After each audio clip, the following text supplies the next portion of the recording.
इसी खबर पर सीधे रुख करेंगे उन्नाव से। हमारे संवाददाता हमारे साथ जुड़ चुके हैं अजयदीप। अजयदीप, आपको आवाज आ रही है? जी अजय, जिस तरीके से पूरे मामले पर लोगों का रोष निकलकर सामने आया, आखिरकार कब से ये सड़क नहीं बनाई गई थी हाईवे की? ठीक है, देखा जा रहा है जब वहाँ पर मौजूदा लोगों से पूछा गया तो उन लोगों ने ये बताया है कि वो जो रोड है वो करीब 1.5 साल से ऐसे ही स्थिति में पड़ा हुआ है। रोड की ना तो किसी ने खबर ली, कभी ये रोड पीडब्ल्यूडी के अंडर में बताई जाती है तो कभी ये नेशनल हाईवे 31 के नाम से बताया जाता है। लोगों को लगातार बेवकूफ बनाया जा रहा है। साक्षी महाराज इस रोड पर बड़े बड़े बयान तो कर रहे हैं पर मौके पर सिर्फ वहाँ पर गड्ढे दिख रहे हैं। अभी कुछ दिन पहले तहसील जाते समय नवागढ़ जिलाधिकारी सुरेंद्र सिंह ने इस रोड को पूर्ण रूप से बंद करा दिया। जिले का मुख्यालय और तहसील मुख्यालय के बीच एकमात्र रोड है जो कि 3 जिलों को रायबरेली, अमेठी और प्रतापगढ़ तीनों जिलों को जोड़ती है। तो ऐसी स्थिति में कहीं न कहीं जनता का रोष निकलकर सामने आ रहा है कि क्यों इतनी उपेक्षा की जा रही है, क्या है कारण से। प्रदर्शनकारियों की बात की जाए तो अजय, प्रदर्शनकारियों में कौन कौन लोग शामिल थे? क्या कोई क्षेत्रीय नेता भी वहां पर मौजूद था? कौन कौन लोग थे?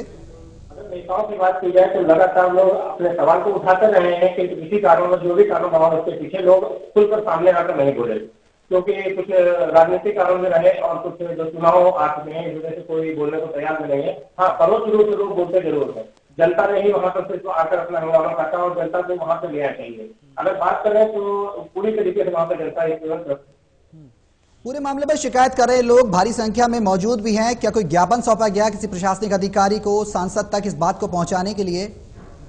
सांसद को लगातार लोगों ने शिकायत दी है। जब भी सांसद उस क्षेत्र में जाते हैं, उस क्षेत्र में दौरा करते हैं, लोग शिकायत पत्र भी देते हैं, लोग मौखिक शिकायत भी करते हैं। अभी कुछ दिनों पहले जिलाधिकारी सुरेंद्र सिंह ने ये जानकारी दी है कि इस हाईवे का जो है टेंडर उठाया जा रहा है, जो कि निर्माण विभाग रायबरेली द्वारा करवाया जाएगा। क्योंकि कार्य होता वो नहीं दिख रहा है, लेकिन हाँ एक तरीके से प्रशासन खुद आगे आकर इस बात की जिम्मेदारी ले रहा है। तो जनता में थोड़ा एक चिंताजनक जो उनकी चिंताएं थी वो कम हो रही है कि अभी भी हालात बिगड़े हुए हैं। हालात बिगड़े हुए हैं लगातार। अजय, आप जिस तरीके से बता रहे हैं, साफ तौर पर ज्ञापन नहीं सौंपा गया है, ज्ञापन के माध्यम से लोगों की बात पहुंचाई जा रही है, तमाम लोग वहां पर मौजूद हैं। प्रशासन की तरफ से क्या कुछ निकलकर सामने आ रहा है? बीजेपी के तमाम नेता हैं, जिस तरीके से सांसद साक्षी महाराज पर आरोप लगा है, कितना अहम माना जा रहा है? क्योंकि आने वाले समय में उत्तर प्रदेश के विधानसभा चुनाव भी नजदीक हैं और इस तरीके से लोगों का आक्रोशित होना स्थानीय लोगों का काफी अहम होता है।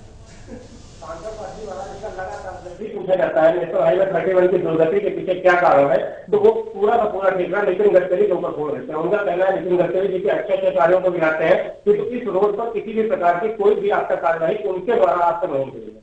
अंततः ये निकल के सामने आया है कि ये रोड जिलाधिकारी ने जब एक पत्र लिखा NHAI, जो कि NHAI रायबरेली का निर्माण विभाग जहाँ पर लगता है, उसको जब पत्र लिखा है तो ये NHAI जागा है और अब national highway authority of India ही इस रोड को बनाने के लिए आगे आ रही है। अथॉरिटी तो अजय आगे आ भी रहा है, लेकिन बात की जाए जिस तरीके से धनराशि की बात की जाए, कितनी धनराशि मुहैया कराई गई है केंद्र की तरफ से या राज्य सरकार की तरफ से? क्या कुछ ऐसी जानकारी निकल कर आई है सामने? ऐसी जानकारी अभी जिलाधिकारी के द्वारा बाहर निर्गत नहीं की गई है, क्योंकि जैसा कि पहले सुनने में आ रहा था कि इस रोड की पैसे के लिए पीडब्ल्यूडी को कुछ करोड़ रुपए, करीब 85 लाख रुपए लगभग पैकिंग के लिए दिए गए थे, जो कि लगभग 1 किलोमीटर के हिसाब से 50,000 रुपए था। पर अगर मौजूदा हालत में जैसा कि तस्वीरों में गड्ढे देखे जा रहे हैं तो 50,000 रुपए प्रति किलोमीटर पैकिंग के लिए कहीं कभी उपयुक्त नहीं दिख रहा है, क्योंकि बहुत ही बड़े बड़े गड्ढे बने हुए हैं।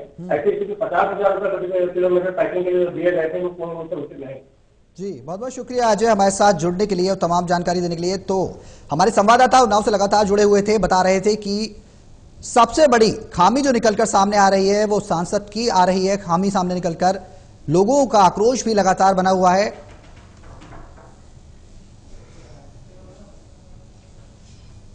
तो बड़ा सवाल है, सांसद पर वादा खिलाफी का आरोप है। अब आपको बताते हैं, अब आपको वो चीजें सुनाते हैं कि आखिरकार स्थानीय लोगों का क्या कुछ कहना है और वहां पर जनप्रतिनिधियों ने इस पूरे मामले पर क्या कुछ कहा है। तो राष्ट्रीय राजमार्ग है, लेकिन एक गांव की भाषा में अगर हम कहें गलियारा, वो भी हमारे बुजुर्ग लोग बताते हैं इससे अच्छा होता था। लोग बैलगाड़ी या पैदल रास्ते से भी इससे अच्छा से निकल लेते थे, लेकिन इसमें साइकिल से चलना, पैदल चलना, किसी वाहन से कंकड़ अपने आप उछलता है और किसी को घायल कर देता है। आए दिन ऐसी सैकड़ों घटनाएं होती हैं कि एम्बुलेंस भी आसानी से स्वास्थ्य केंद्र तक मरीजों को नहीं ले जा पाती है। मतलब ये रोड कहें या मौत का रोड कहें, ऐसा भी कई घटनाएं ऐसी हो चुकी हैं। लोकल के सभी ग्रामीण हैं यहाँ पर, आप जान सकते हैं सैकड़ों ऐसी आए दिन घटनाएं घटती हैं कि पेशेंट की। यहाँ के सांसद जो हैं साक्षी महाराज जी, वो भी भाजपा से हैं और नितिन गडकरी के पास ये विभाग है, तो हम जानते हैं उनका अगर बहुत अच्छा पेन लिए होते तो रोड बनी होती पक्की। विकास की बात होती है, लेकिन कहीं यहाँ की प्रदेश सरकार और कहीं पर यहाँ की जो सोच भी है, आप चाहे कॉन्ट्रैक्टर्स की सोच देख लीजिए या नेताओं की सोच देख लीजिए, उस सोच में विकास नहीं है। मैं एक उदाहरण और देती हूँ।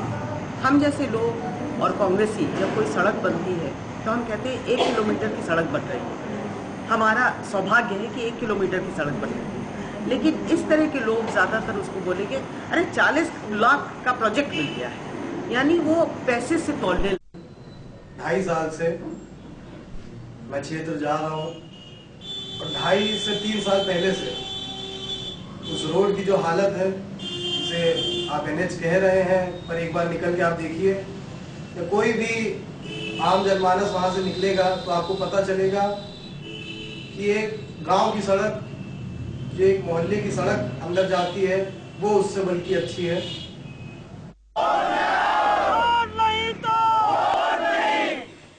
तो इसी खबर पर सीधे रुख करेंगे। बीजेपी सांसद, उन्नाव से हैं सांसद बीजेपी के साक्षी महाराज हमारे साथ जुड़ चुके हैं। साक्षी जी, स्वागत है आपका TV 100 में। आवाज आ रही है आपके पास? हाँ जी। साक्षी जी, बात कीजिए, जिस तरीके से एक लंबे अरसे से हाईवे का निर्माण कार्य अटका पड़ा है और लोगों का विरोध अब सड़कों तक आ गया है, इसके जिम्मेदार कौन है आखिरकार? क्योंकि आपका संसदीय क्षेत्र भी है, लगातार विरोध की आवाजें भी उठ रही हैं। मुझे लगता है कि विरोध करने वालों को भी जानकारी नहीं है। अगर जानकारी है तो ड्रामा कर रहे हैं, और आपके चैनल को भी शायद पूरी तरह से जानकारी नहीं होगी। ये जो रोड है उन्नाव से रायबरेली वाला, ये स्टेट रोड था। स्टेट रोड को हम लोगों ने प्रयास करके ये NH में लिया, इसका नाम 31 NH हो गया है। अभी इसको हमारे नितिन गडकरी ने पूरा इसका एस्टीमेट बनवाया है और इसका पैसा रिलीज होने वाला है। इसके लिए कई बार मीटिंग हो चुकी है और निर्देश दिया गया है कहीं कोई कमी न रह जाए, कहाँ क्या काम होना है, कहाँ पुलिया बनना है, कहाँ अंडरपास बनना है।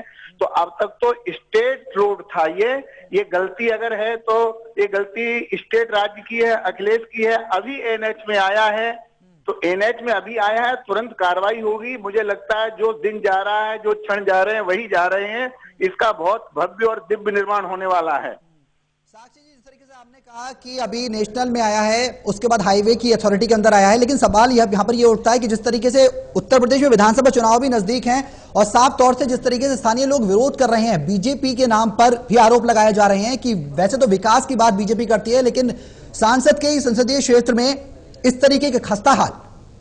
रोड पर ये खूनी पुलिया थी, उस खूनी पुलिया को 6 महीने के अंदर वहां रोज एक्सीडेंट होते थे, हमने बनवा के तैयार कर दिया था। और इसके लिए NH में इसको अधिकृत किया गया है, इसके लिए पैसा रिलीज हुआ है बाकायदा। लेकिन इतना बड़ा रोड है वो दिन रात में नहीं बन सकता है।